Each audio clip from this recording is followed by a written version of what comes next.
les images parlent d'elles-mêmes. Il y en a une grande partie. Mais ça veut dire quoi? Attendez, excusez-moi. Ils sont issus de l'immigration. C'est ça ce que vous voulez dire, en fait? Oui, il faut le dire. Voilà. Parce qu'ils viennent de banlieue, en fait, on a le sentiment qu'il y a un sous-entendu qui n'est pas dit.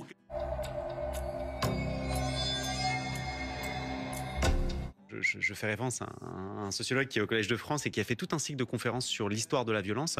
Et il montre qu'en fait, la violence est toujours présente et elle est pas plus importante aujourd'hui qu'elle ne l'était par le passé, mais qu'elle se déplace effectivement dans les espaces sociaux. Et ce qui est très intéressant, et le point le plus essentiel, c'est qu'il y a une instrumentalisation quand même beaucoup plus accrue de ces phénomènes-là, dans le langage médiatique et surtout politique. La presse, jour de liesse, non. Il n'y a pas de liesse. Et le pire, pardonnez-moi. Il n'y a pas de liesse. C'est pas... Donc tout est faux. Le terme barbare fait qu'on renvoie à une forme d'imaginaire, un imaginaire qui sert une cause et parfois, effectivement, un gain politique très important. Qu'est-ce que vous retenez de cette soirée? Les scènes de liesse ou les débordements?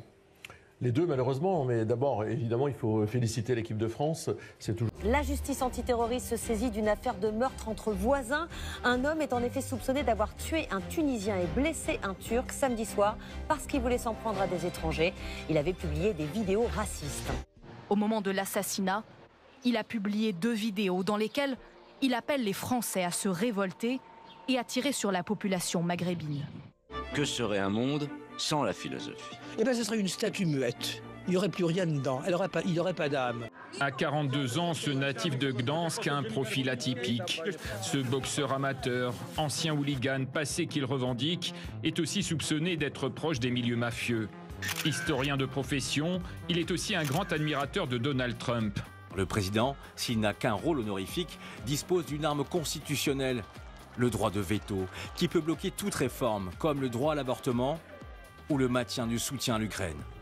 Je suis un peu submergée par plusieurs émotions et ouais, non, je me sens pas bien.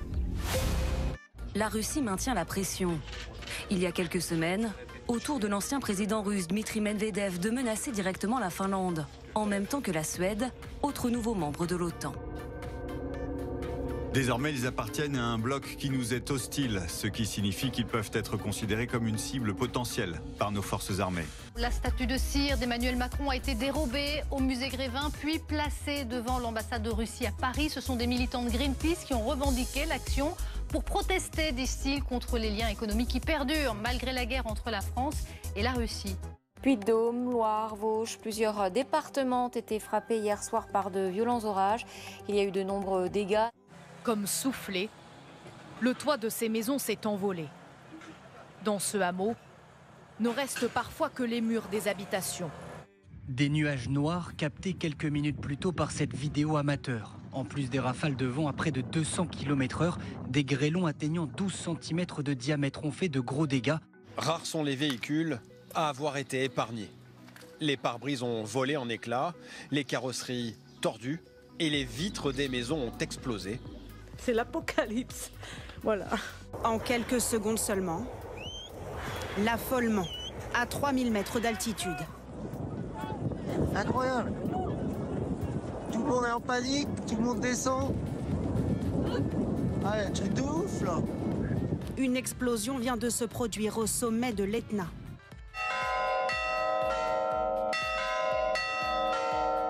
Des débordements, il y en a eu cette nuit encore. En marge des célébrations, des motards ont participé à des rodéos urbains porte-maillot sur le périphérique parisien. Regardez, périphérique qui s'est retrouvé à l'arrêt, porte de Saint-Cloud aux abords du Parc des Princes, après que des vélos et barrières ont été jetés sur la route.